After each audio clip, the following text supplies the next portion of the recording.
আসসালামু আলাইকুম, ফারহানা জামান টিউলিপ স্বাগত জানাচ্ছি এনটিভি সন্ধ্যার খবরে। ভূমিকম্পে রাজধানীর বেশ কয়েকটি ভবনে ধস ও ফাটল দেখা দিয়েছে।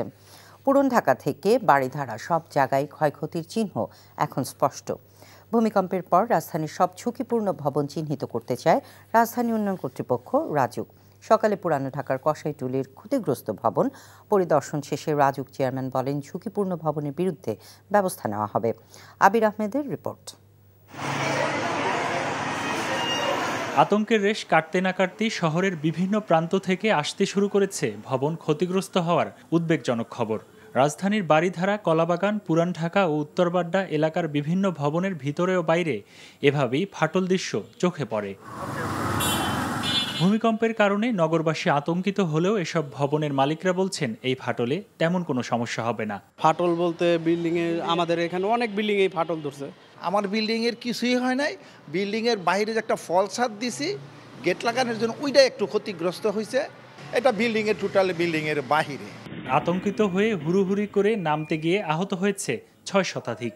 সেই দুঃসহ স্মৃতি এখনও তাড়া করে বেড়াচ্ছে অনেককে। এটা আতঙ্কিত, বা বিল্ডিং যেহেতু ফেটে গেছে এটা তো আতঙ্কিতই একটু। আমার ফ্ল্যাট 3টে ফ্ল্যাটে আমার ফাটন লইছে, এবং পানির ট্যাঙ্কি আমার ফাটছে, এবং ভিতরে ফাটছে, বাইর সেট ফাটছে। মানে আতঙ্ক তো আছেই, আল্লাহর উপরে ভরসা করে থাকতেছি।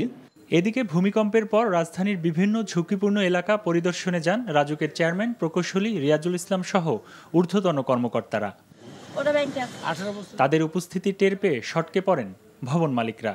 এই পুরান ঢাকায় কোনো ভূমিকম্প ছাড়াই যে দুর্ঘটনা ঘটতে পারে এইরকম অহরহ বিল্ডিং আছে। ভিতরে যেসব বাড়ি কারখানা করে রাখছে, বিভিন্ন ধরনের কারখানা, মানে এদেরকে বলে আইনের আওতায় এনে কাজ বন্ধ করে দিয়ে এদের শিক্ষা হয় না। সবাই বাড়ি বাড়ি বলে যাব, 7 দিন পরে যদি নকশা না দেন তাহলে কিন্তু বিল্ডিংটা আমরা বন্ধ করে দেবো। অপরিকল্পিত নগরায়ন, বিল্ডিং কোড না মানা এবং পুরানো ভবনগুলোর রক্ষণাবেক্ষণের অভাব যে কত বড় বিপদ ডেকে আনতে পারে, এই ভূমিকম্প যেন তারই মহড়া দিয়ে গেল। আবির আহমেদ, এনটিভি নিউজ, ঢাকা। জাতীয় নির্বাচনের দিন গণভোট হলে নির্বাচনের জেনোসাইড হবে বলে আশঙ্কা প্রকাশ করেছেন জামায়াতের আমির ডাক্তার শফিকুর রহমান। তার দল ক্ষমতায় আসলে পিআর পদ্ধতি বাস্তবায়ন করা হবে বলেও জানান তিনি। আর দলটির আরেক নেতা এটিএম আজহারুল ইসলাম বলেছেন, ক্ষমতায় গেলে সরকারি বরাদ্দের 1 টাকারও দুর্নীতি হবে না। বিস্তারিত জীবন আহমেদের রিপোর্টে। শনিবার বিকেলে হেলিকপ্টার যোগে চট্টগ্রামে পৌঁছান জামায়াতে ইসলামীর আমির ডাক্তার শফিকুর রহমান। পরে নির্বাচন নিয়ে সাংবাদিকদের প্রশ্ন জবাবে জামায়াতের আমির বলেন, নির্বাচন আর গণভোট একই দিনে হলে সেটি হবে নির্বাচনের জেনোসাইড। আমরা ক্ষমতায় গেলেও কথা দিচ্ছি সেই পিআর আমরা বাস্তবায়ন করবো ইনশাআল্লাহ। আমরা আগেই বলেছি নির্বাচনের দিন গণভোট হলে নির্বাচনের জেনোসাইড হওয়ার সম্ভাবনা আছে। নির্বাচনে লেভেল প্লেইং ফিল্ড তৈরি হয়নি বলেও অভিযোগ করেন তিনি। লেভেল প্লেইং ফিল্ড নাই, কিন্তু এই ফিল্ড আমাদেরকে তৈরি করতে হবে, আমাদের মানে সবাইকে মিলে। আপনারা তৈরি থাকুন, এই নির্বাচন হতে হবে। এই নির্বাচন না হলে দেশে সংকট দেখা দিবে। অন্যদিকে জামায়াত ইসলামী ক্ষমতায় গেলে সরকারি বরাদ্দের 1 টাকাও দুর্নীতি হবে না বলে জানিয়েছেন দলের কেন্দ্রীয় নির্বাহী পরিষদ সদস্য এটিএম আজহারুল ইসলাম। রংপুরে মোটরসাইকেল র্যালিতে অংশ নিয়ে তিনি কথা বলেন। এখন যে ছাড়া পাচ্ছি, এখন তো নির্বাচন তারিখ ঘোষণা করা হয়নি। এর মধ্যে আমি যদি আরো ব্যাপক তৎপরতা চালাই, তা আমার বিজয় এমনভাবে হবে যে আমার ধারে কাছে আসা কেউ সুযোগ পাবে না ইনশাআল্লাহ।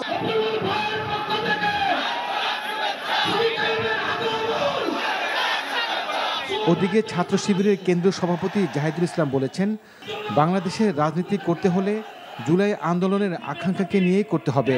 চাঁপাইনবাবগঞ্জ সরকারি কলেজ মাঠে অনুষ্ঠিত ছাত্র যুব সমাবেশে তিনি কথা বলেন। ঢাকা মহানগর দক্ষিণ জামায়াত ইসলামের secretary Shafiqul Islam Masud, DUCSU VP Abu Sayed Kayem, DUCSU VP Mustakur Rahman Zahid, চাকসু ভিপি ইব্রাহিম হোসেন রনি এ সময় উপস্থিত ছিলেন। Jibon Ahmed, NTV news desk. Sheikh হাসিনার বিরুদ্ধে আন্তর্জাতিক অপরাধ ট্রাইব্যুনালের রায়কে স্বাগত জানিয়ে এনসিপির আহ্বায়ক নাহিদ ইসলাম বলেছেন, রায় কার্যকরে সরকারকে দ্রুত ব্যবস্থা নিতে হবে। সন্ধ্যায় ঢাকায় এনসিপির বিক্ষোভ মিছিল থেকে দল হিসেবে আওয়ামী লীগের বিচার শুরুর দাবিও জানান তিনি। নূর হোসেনের রিপোর্ট।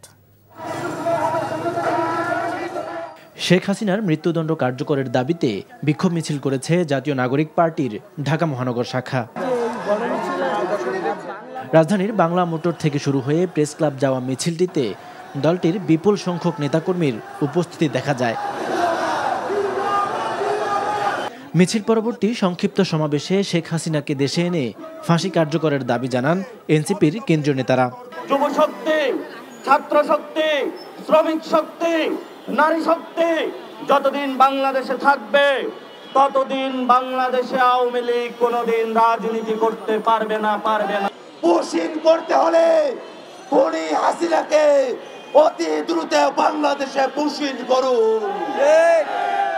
আমরা বাংলাদেশের জনগণ শেখ হাসিনার রায় কার্যকর দেখতে চাই। নির্বাচনের পরও বিচারের ধারাবাহিকতা অব্যাহত রাখতে দলগুলোর প্রতিশ্রুতি দেওয়ার আহ্বান জানান এনসিপির আহ্বায়ক। শেখ হাসিনা নয়, দল হিসেবে আওয়ামী লীগের বিচার নিশ্চিত করতে হবে এবং জাতীয় পার্টি সহ আওয়ামী লীগের সহযোগী সেই দলগুলো রয়েছিল তারাও সমান অপরাধ এবং তাদেরকে বিচারের আওতায় আনতে হবে। নির্বাচনের পরেও যাতে এই সকল বিচার অব্যাহত থাকে সেই প্রতিশ্রুতি অন্তর্বর্তী সরকার সহ সকল রাজনৈতিক দলগুলোকে নির্বাচনের আগে দিতে হবে। নির্বাচনে অংশ নিলেও বিচার ও সংস্কার বিষয়ে জাতীয় নাগরিক পার্টি আপোষ করবে না বলে জানান এনসিপির শীর্ষ নেতা নূর হোসেন, এনটিভি নিউজ, ঢাকা।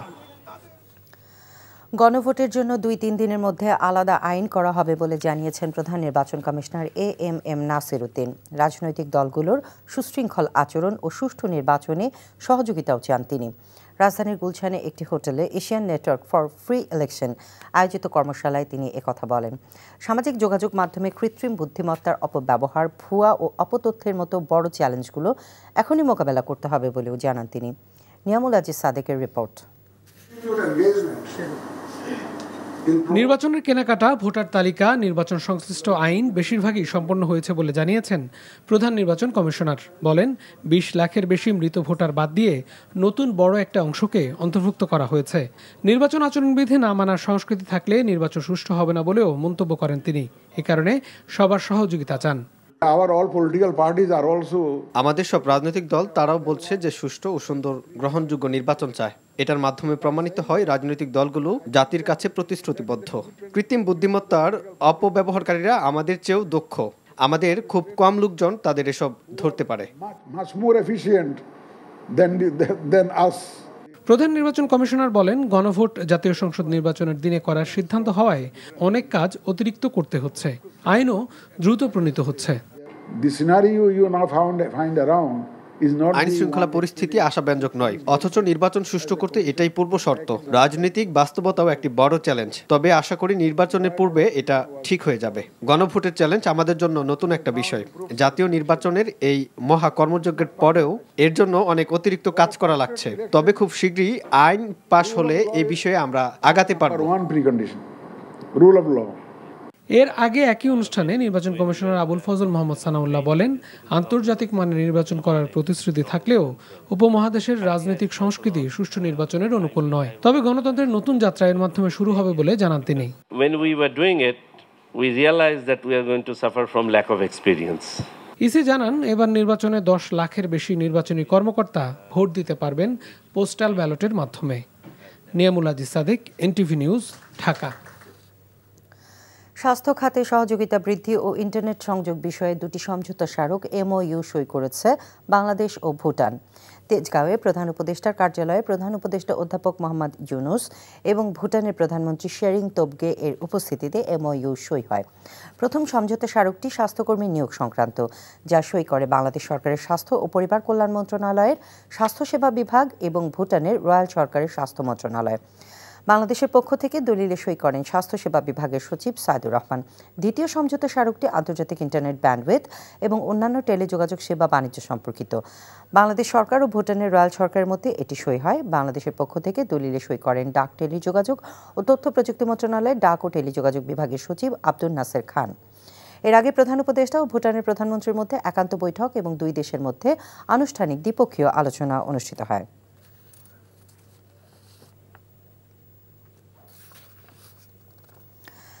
বিচার বিভাগ ব্যর্থ হলে রাষ্ট্র ও গণতন্ত্র ব্যর্থ হয় বলে মন্তব্য করেছেন প্রধান বিচারপতি সৈয়দ রেফাত আহমেদ।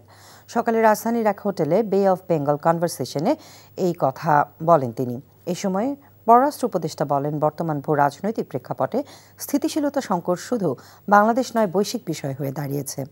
সাতরিনা খন্দকারের রিপোর্ট। শুরু হয়েছে চতুর্থ আন্তর্জাতিক বে অব বেঙ্গল কনভারসেশন। শনিবার সকালে রাজধানীর একটি হোটেলে শুরু হওয়া 3 দিনব্যাপী এই সম্মেলনে অংশ নিয়েছে বিশ্বের বিভিন্ন দেশের নীতি নির্ধারক, গবেষক ও কূটনীতিকরা।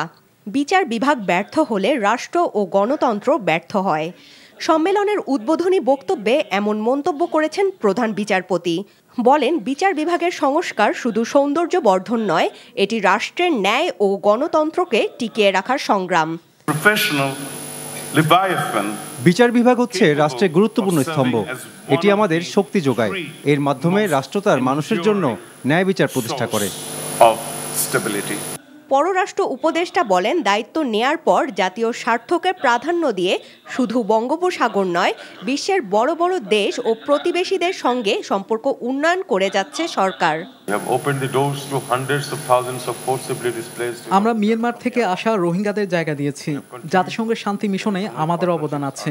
আমরা জানি কিভাবে সমস্যা মোকাবেলা করতে হয়। দায়িত্ব নেওয়ার পর শুধু বঙ্গোপসাগর নয়, বিশ্বের বড় বড় দেশ ও প্রতিবেশীদের সঙ্গে সম্পর্ক উন্নয়ন করে যাচ্ছে সরকার। সম্মেলনে বক্তারা বলেন, নতুন রাজনৈতিক বন্দোবস্তের জন্য সংস্কার করতে অংশীজনদের পাশাপাশি দেশবাসীকে এগিয়ে আসতে হবে। দেশের সংস্কার করা বলাটা যতটা সহজ, করাটা তার থেকেও কঠিন। এটি ধারাবাহিক প্রক্রিয়া।